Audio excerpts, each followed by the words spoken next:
Bonsoir. Depuis que l'homme écrit l'histoire, depuis qu'il diététise à tout va, il n'a de cesse de se poser la question de la destinée du sucre. Des chants de canne à sucre aux chansons de Rolling Stone, le sucre a traversé les crises avec une tranquillité et une allégresse étonnante. Nous en avons retrouvé une trace ces jours derniers sur les toits d'une galerie d'art contemporain. Allons à la rencontre de ce sucre mutant, de ce sucre dansant, de ce sucre périphériquement électro et légèrement coquin. Suivez-moi. Swinging down the rendezvous, marathon dancing doo-doo-doo, voodoo can baboo, although swinging rendezvous. Pourquoi le sucre ? Je crois qu'on a cherché le nom pendant 2 semaines et c'est venu en 2 minutes. Quand on est revenu à l'essentiel, en fait, la sucrière, le sucre, ça paraissait comme une évidence. Et puis il y avait le côté aussi régressif dans ce qu'on avait envie de créer comme moment simple, décomplexé, sweet, sucre.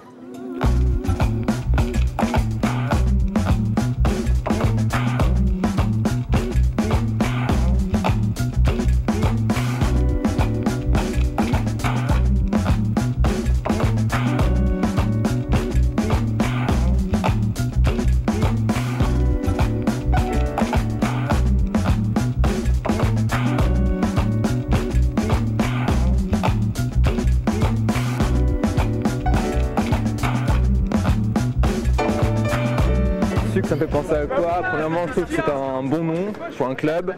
C'est court, on est sur le toit de la sucrière, qui est un bon musée à Lyon. Et le sucre, non, même si je suis étudiant en médecine, c'est vrai que j'y pense pas. Enfin, je ne peux pas penser au corps immédiatement, mais bon, voilà.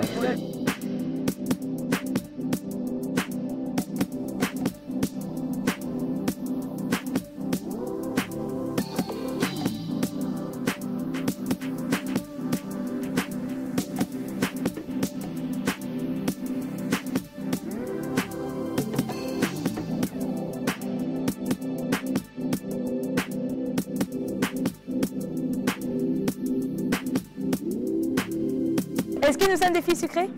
Oui, nous sommes des filles sucrées. Est-ce que ça renforce le sex appeal de faire une fête au-dessus d'une galerie d'art? Oui. Bah, moi, je trouve ça sexy. Clubber sur le toit d'une galerie d'art, est-ce que ça rend plus intelligent? Je sais pas, mais en tout cas, ça fait toujours plaisir d'être pas loin des 2 meilleures galeries à Lyon, Georges Nécaron et Olivier Houg. C'est le lieu d'hébergement de la Biennale. Donc on avait envie de creuser ce sillon-là, mélange de genres, la partie musicale, la partie artistique, la partie gastronomique, que les choses se répondent.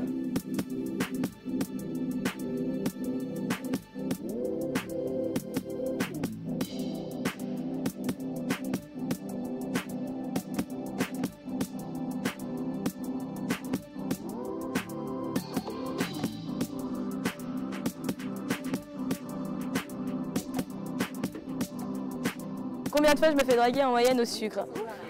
Pas mal. Difficile de compter, hein. Difficile de compter. Non, ils sont pas trop timides, les garçons. Non. Et les filles? Est-ce qu'on a l'air timide? Non. Et ben voilà.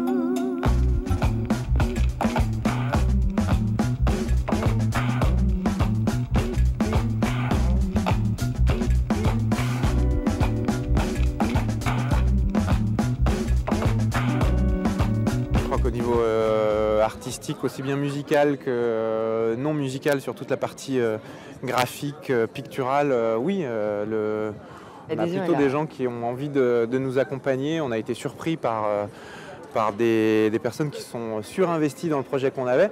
Après, j'ose espérer que les gens qui viennent vivre ces soirées-là se retrouvent dans notre cheminement, mais ça... Ouais, non, ils sont plutôt très contents. On a même été sollicités. Le clubbing idéal pour moi c'est celui-ci parce qu'à la base j'aime pas les boîtes de nuit, j'aime plus les lieux où on se sent chez soi et ici pour moi on se sent chez soi. J'espère que le lieu va rester ouvert même après la fermeture de la Biennale. Parce que je pense que c'est un lieu à Lyon qui a vraiment un réel potentiel pour devenir quelque chose de bien.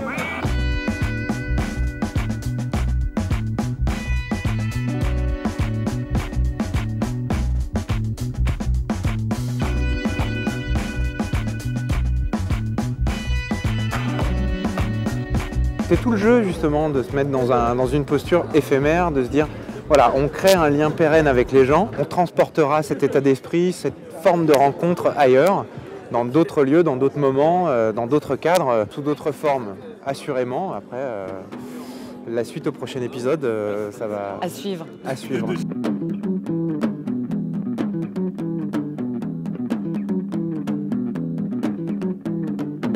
Voilà, nous sommes arrivés au terme de cette escapade, rassurés quant aux valeurs calorifiques, nutritionnelles et diététiques du sucre.